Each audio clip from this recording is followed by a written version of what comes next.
should other companies have been allowed to get away with this for so long just because apparently they weren't prominent enough?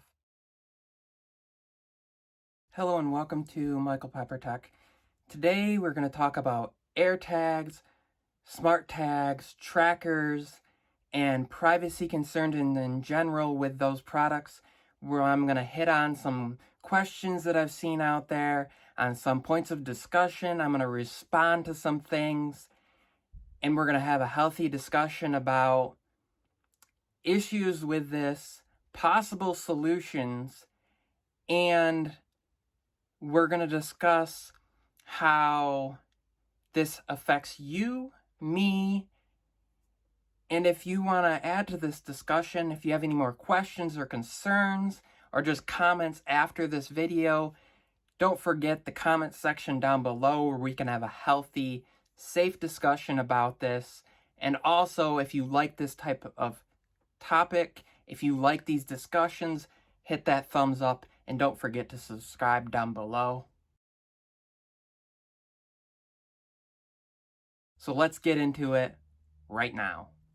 First point I want to talk about is how AirTags has made it plain and clear that when Apple creates a product and brings it to their ecosystem that's already out there, they didn't create the product, but they modified it to work within their ecosystem, and there's any particular aspect that people consider to be a flaw, it's made known, where when you have that exact same thing that's been happening for months to years with other smart trackers out there.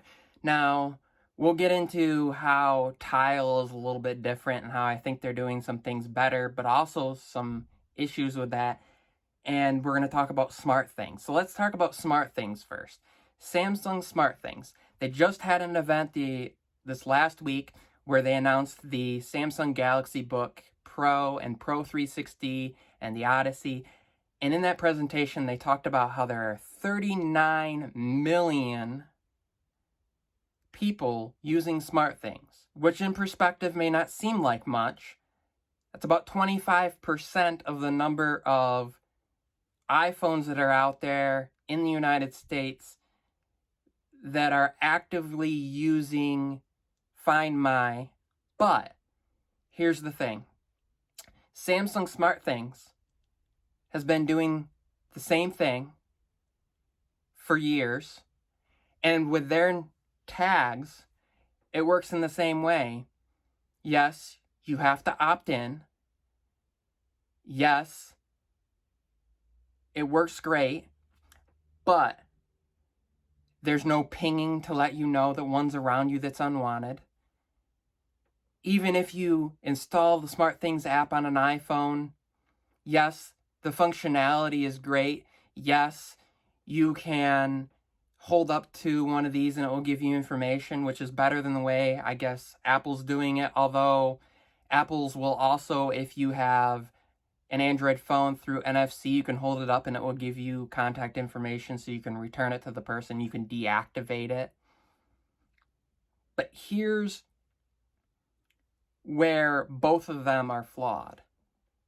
They both use an integrated developed system proprietary to the parent company that developed the product, and there's no way to really get around that because you can't expect everybody who has a smartphone that's not a Samsung phone, whether it's Android or iOS, to download the app to say, we want to see if these are around us.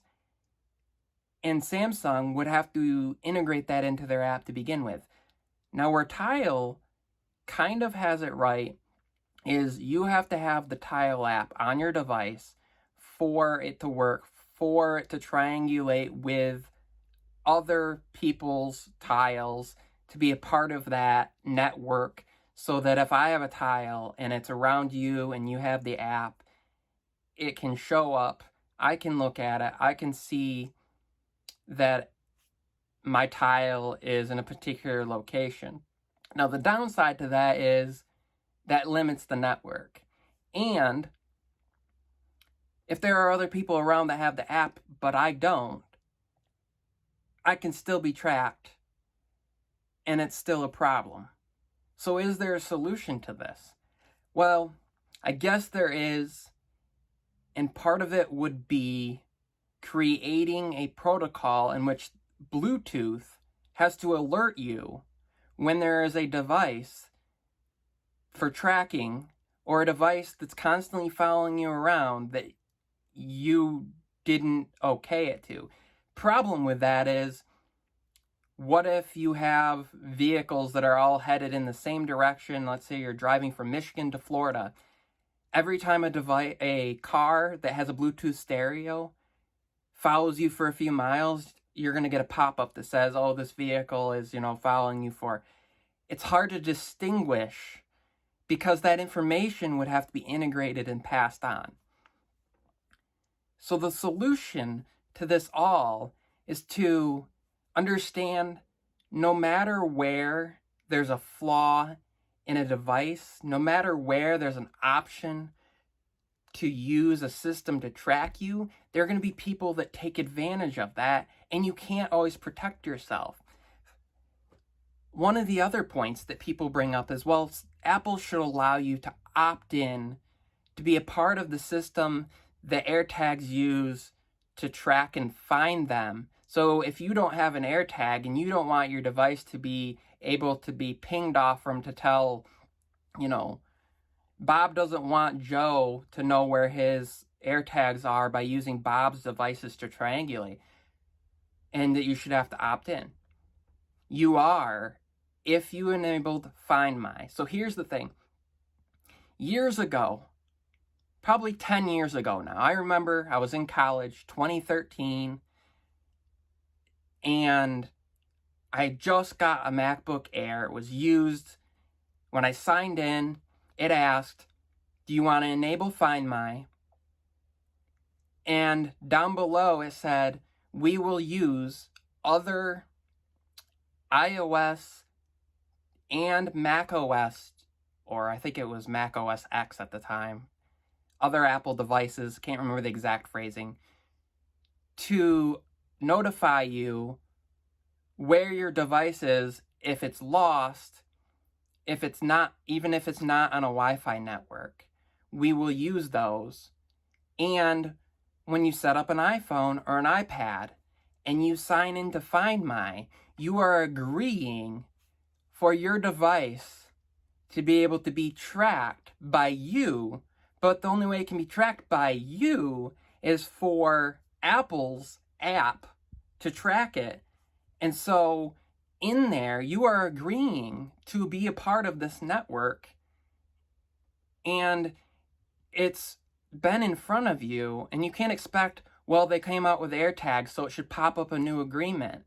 So what made me think is, would you expect that every time something utilizes a network of Bluetooth and Wi-Fi, that it has to pop up an alert like that? Because that's going to drain battery like crazy. The other issue is, let's talk about somebody like, for example, El Jefe Reviews, who reviews Bluetooth headphones and earbuds. Every time he gets a pair, should it have to pop up the Bluetooth alert that says, here's the FCC guidelines for Bluetooth, and do you abide by these? Yeah, I know I just asked you 5 minutes ago when you were trying out these earbuds, but, you have a new pair that you were plugging in now. Do you, the chaos that would create would be beyond frustrating.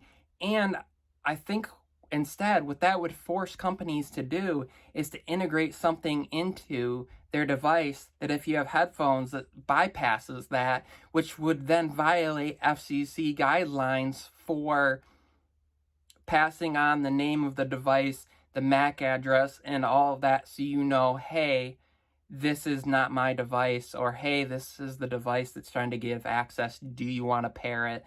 There's a pin that you put in, or sometimes you just hit pair. So all of these concerns tell us one thing. This issue has existed for many years, but it just takes now a specific device that Apple comes out with that has existed by other companies using the same protocol, and other companies who are using an opt-in protocol where Apple still uses an opt-in, but you have a lot of people who haven't been around long enough, or I guess haven't understood how that worked, that are misinforming and telling people, well, you haven't opted in. Yes, you've opted in as part of Find My.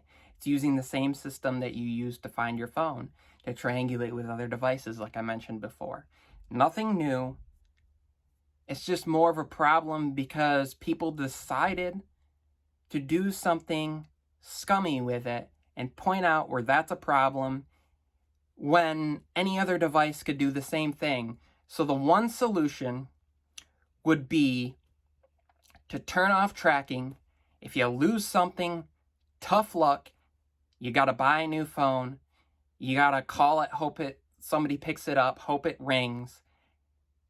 Or give up privacy and hope that nobody is willing to break the law to want to track you. And if they are, then that's on them. And hopefully there's a way to get around this. But I don't see a way. If you guys have a way, let me know down below. Let's continue this discussion. I hope that this brought some things to mind about kind of the ideas of what other companies do with these products, and maybe cleared up some information that was maybe not made so clear in this discussion so far, and kind of pointed out, yes, there is a flaw. Apple AirTags have a flaw. I agree. But should other companies have been allowed to get away with this for so long just because apparently they weren't prominent enough? Yet Samsung, who sells way more devices that could take advantage of this, just not considered active enough, yet they sell way more devices worldwide even that don't have to have a specific chip in them that can take advantage of this. And Tile lets you opt in, but does that really matter? Does that really make a difference? You let me know. You let me know what you think about this. You let me know what you think the solution is, and whether that changes your opinion on these things. And wherever there is a device, there will be somebody who figures out how to use it for inappropriate means. And that is where there's an issue. Can we blame the product if the product is trying to do the best they can, if somebody's always going to figure out a way around it by using their legal, correct, FCC fouling access to it to get around that?